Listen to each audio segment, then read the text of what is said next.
Hey all, here OS Reviews. Some of you guys may remember that during late last summer, we did a review on the MiniGo HiFi MP3 player. It was part of a new generation of budget MP3 players that had built-in Bluetooth, a larger display than before, measuring it at 2.4 inches diagonally compared to the previous iPod Nano clones, which were about 1.5 inches, and it just had a better construction quality overall, made out of aluminum and these curved edges, really reminiscent of modern manufacturing on smartphones. So it was a pretty big leap forward and also was really cheap at around 40 bucks.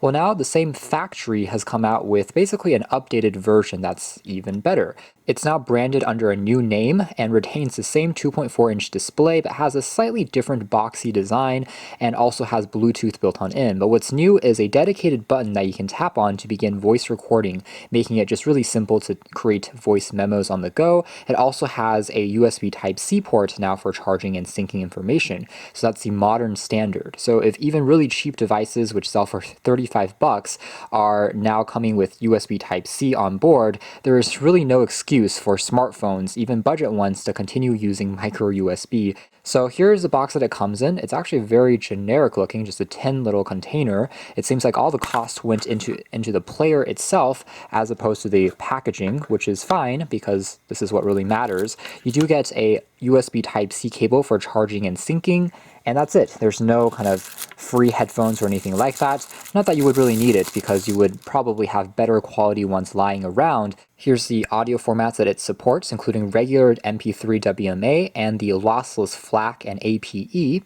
And in terms of video, if you want to use it as a MP4 player, it supports AVI and AMV. However, it doesn't support regular MP4. And here's the resolution of the display. Alright, so if we take a closer look at the unit, now first impressions would be it's a lot heavier than the MiniGo player that we saw again a few months back. Even though it has almost exactly the same dimensions and key layout, they're touch sensitive as well, so they're capacitive. However, it's almost 1.5 times as heavy. So whereas this one felt very kind of lightweight, even though it's well constructed, and super slippery because of the curved edges, this is something that feels more substantial in the hands because of the boxy corners compared to the rounded off ones from the previous generation.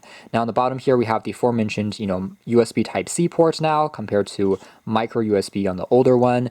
On the side here we have a dedicated power key. Let's tap on this for a few seconds. And there's also access to a dedicated volume rocker, which is a little bit different compared to the original design that was separated. Now they are combined, and we have that new voice recording easy access key. And on the back we have the loudspeaker. Now there's even a real screen protector that's been pre-applied. You can tell there's already a layer underneath. You can just peel off the front tape. There's a very basic eBook reader which only shows you text files, so it's very elementary, but you can display some maybe quick instructions or maybe some quick address book, phone book information, things like that, memo pad.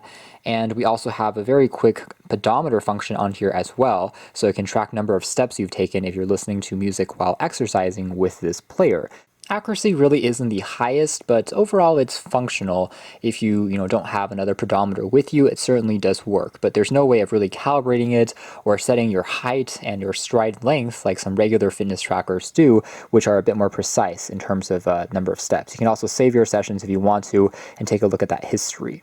In the settings, you'll find access to an alarm clock because you can actually use this to wake you up maybe in the morning because it has a built-in speaker. It actually is a pretty nice extra feature that we saw also on the original. And you can also change the language settings. You can change the display brightness. Unfortunately, it's already at the brightest setting right now, so you can tell that it's definitely not the brightest panel out there. It is a regular TFT LCD display. It has pretty decent viewing angles as far as the quality is concerned, but of course it doesn't get super bright. In terms of music, it sorts it through artists and genres, also through playlists that you can create directly on the player. So if we tap on artists, we can see the songs sorted alphabetically, but there's no way to search for a specific song, through a keyboard or anything like that.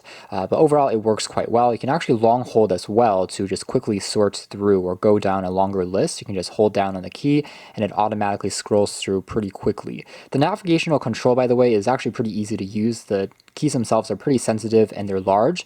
One thing to note though is they are not backlit, so under darker environments it could be a little harder to access them. When it comes to audio quality, it sounds excellent, especially if you're playing back a FLAC audio song that's been recorded really well. And the built-in speakers aren't shabby at all either. They don't have that much bass, but they're comparable to, I think, smartphone speakers, and they get surprisingly loud when you turn the volume all the way up. You do have the ability to change some of the equalizer modes, of which you are able to select things like funk, rock, hip-hop, jazz, classical, techno, and then just loops all the way around. It actually does make an impact on the sound profile, so it's noticeable, and if you want to play around with it, it certainly is here. In addition, there is variable speed adjustments, so you can play the song a little faster, a little slower, depending on your preferences. Take a look at some of the other features on here very quickly, like the voice recorder. Now you can actually launch this just by tapping on the red recording button. So I can just tap on this for a few seconds, and it just instantly begins recording the sound, as you can see here. So you can be on any menu, whether it's playing back a song, whether it's just watching a movie. Simply tapping on this will begin the sound recording. So it's extremely fast and just very reliable and a nice way to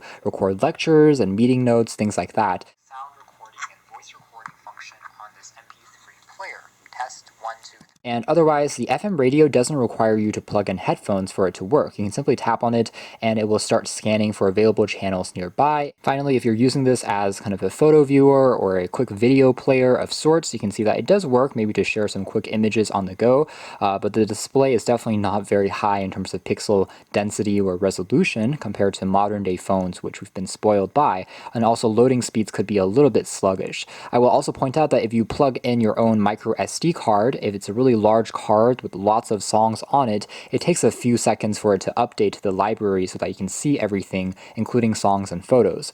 But overall, it again has a decent panel, I'd say, for a low-cost budget player. So that's been our hands-on review of this A31, or the really new generation 2019 updated budget HiFi MP3 player with the 2.4-inch display. So overall, it's an excellent value for the money. If you're looking for a low-cost dedicated MP3 player, I think this is a great option to check out. Obviously, MP3 players are no longer as common or popular as they once were, just because smartphones can offer very similar functionality. However, there are still reasons to pick something like this up. For example, it's a lot cheaper. You can give it to a child if you're using it for sports. It's also lighter, and again, if you're traveling with it, it's less painful if you lose it. It's a bit more rugged as well. So if you're interested, you can check out more details in the links down below. But for now, that's been our video. Thanks for watching here at OS Reviews. That's been the A31 HiFi Digital MP3 Player.